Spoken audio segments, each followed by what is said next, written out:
반복되는 총기 난사 사건. 그 원인은? 안녕하세요, 딩몬입니다. 미국 현지 시각 25일이었죠. 또 한 번의 총기 난사 사건이 터졌습니다.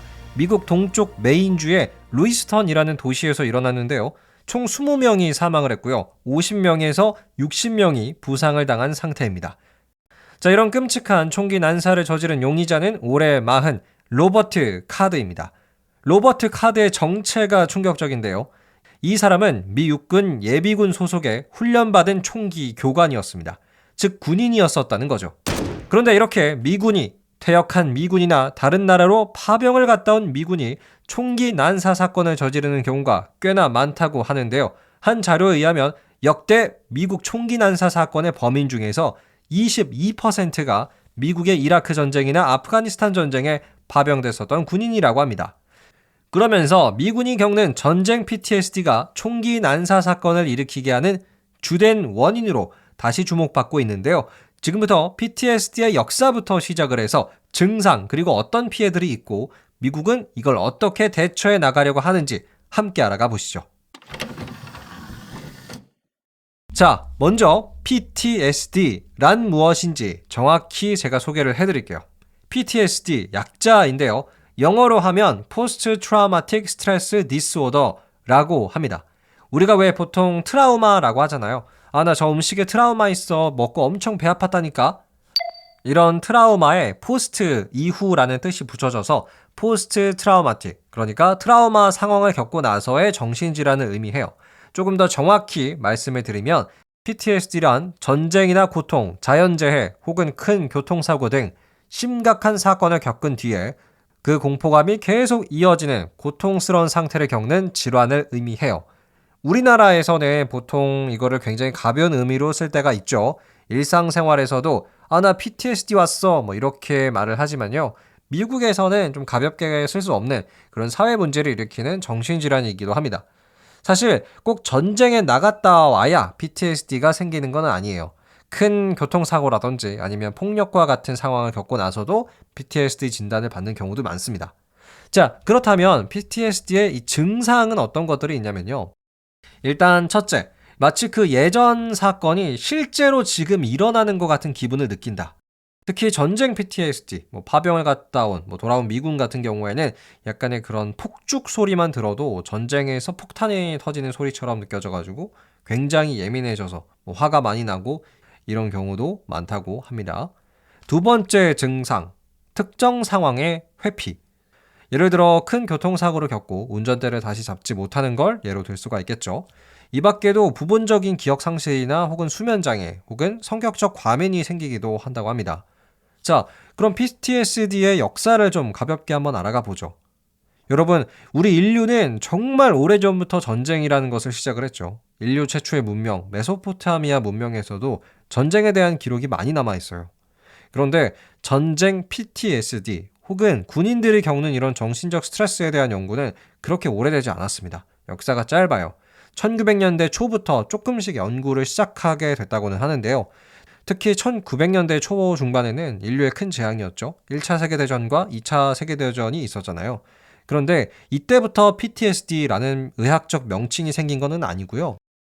이 당시에는 군인들이 전쟁에서 겪는 이런 정신적인 스트레스를 그냥 포탄 장렬에 의한 충격 혹은 전쟁 신경증 이렇게 조금 약한 의미로만 불렀습니다.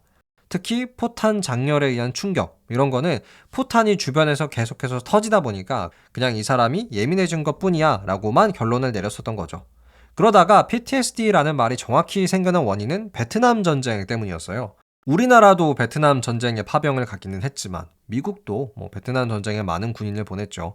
그리고 나서 이런 베트남전 참전 군인들이 미국에 돌아와서 사회적인 문제를 많이 일으키게 되면서 PTSD라는 의학적인 명칭이 1980년대에 생겨나게 됐습니다. 그래서 어떻게 보면 PTSD는 전쟁 때문에 연구가 제대로 된 정신질환이기도 해요. 자, 그럼 지금 2023년 오늘날 얼마나 많은 미군들이 전쟁 PTSD를 겪고 있을까요? 미국 보훈부라고 해서 미국의 정부기관이 발표한 자료에 따르면 아프가니스탄 전쟁과 이라크 전쟁에 참전한 군인 11%에서 20%가 전쟁으로 인한 PTSD를 겪고 있고요. 베트남전에 참전한 군인들은 좀 더 비율이 높아서 한 30% 정도가 이런 PTSD 증상을 경험하고 있습니다. 그래서 한 연구에 따르면요. 미국에서 총기 난사 사건을 저지른 가해자 3분의 1 이상이 거의 30%가 PTSD 증상을 보였다고 합니다. 자, 그래서 역대 몇 가지 총기 난사 사건, 이 PTSD와 관련되어 있는 몇 가지 총기 난사 사건을 소개해드리면요. 2009년 텍사스주에서는 니달 말릭 하산 소령이 이라크 전쟁에 참여했었던 이 미국 소령이 총기 난사 사건을 벌여서 13명이 사망하고 30명 이상이 부상을 당했고요. 2012년에도 아프가니스탄 전쟁에 참여했었던 미국 위스콘주의 웨이드 마이클 프렌즈가 총기 난사 사건을 벌이기도 했습니다. 또 2017년에도 비슷한 사건이 있었고 이번 2023년도 벌어진 거죠. 자, 그렇다면 미국은 이런 문제를 해결하기 위해서 또 어떤 방법을 쓰고 있는지 제가 한번 또 찾아봤습니다. 일단 PTSD 치료와 관련된 예산을 많이 편성은 하고 있어요. 이런 전쟁과 관련된 PTSD를 치료해주기 위해서 예산을 많이 편성을 하고 있는데요. 사실 근본적인 문제 해결책이라고는 볼 수가 없습니다. 오히려 전쟁 자체를 그만해야 미국이 더 이상 다른 나라로 파병을 하지 않고 전쟁 PTSD를 겪는 미군도 나오지 않을 텐데요. 사실상 그거는 좀 이상적인 이야기이기도 하죠. 약간 유토피아 같은 이야기이기도 하는데 미국은 그래서 또 다른 해결책을 생각하고 있는 것 같아요. AI, 인공지능 무기. 최근 미국의 유명 언론사 월스트리트 저널이 발표한 내용에 따르면요. 미국 국방부가 향후 2년 안에 AI를 활용해서 적의 표적을 탐지하고 자율적으로 대응하는 이런 자율무기 체계를 만든다고 해요. 그러니까 인간의 판단이 없어도 로봇끼리 각자 알아서 판단을 해가지고 상대방을 제압하는 이런 무기 체계를 2년 안에 완성하겠다라고 발표를 해놓은 상황입니다. 사실 이렇게 된다면 당연히 미군 입장에서는 로봇들이 나가서 싸워주는 거기 때문에 미군의 이제 정신적인 PTSD를 걱정할 필요는 없게 되기는 하죠. 하지만 이런 무기 체계를 빠르게 완성할 수 있을지는 미지수입니다. 그래서 결론은 미국이 자율무기 체계, 즉 인공지능을 활용한 무기를 늘리면서 미군이 받는 정신적인 스트레스를 줄여나갈 것으로는 보이는데요. 과연 그게 가능할지 저도 정말 궁금합니다. 끝! 네, 오늘은 여러분과 함께 특집으로 미국의 총기 난사 사건에 대해서 이야기를 나눠봤습니다. 글쎄요, 미국은 워낙 군사력이 센 나라죠. 그 어떤 나라랑 붙어도 외계인이랑 붙어도 이길 것 같은 느낌이기도 한데요. 그러다 보니까 전쟁으로 인한 피해를 오히려 본인이 겪는 경우도 있는 것 같습니다. 대표적으로 전쟁 PTSD로 인한 미군들의 피해겠죠. 여러분은 오늘의 이야기에 대해서 어떤 생각을 갖게 되셨나요? 댓글 남겨주시고요.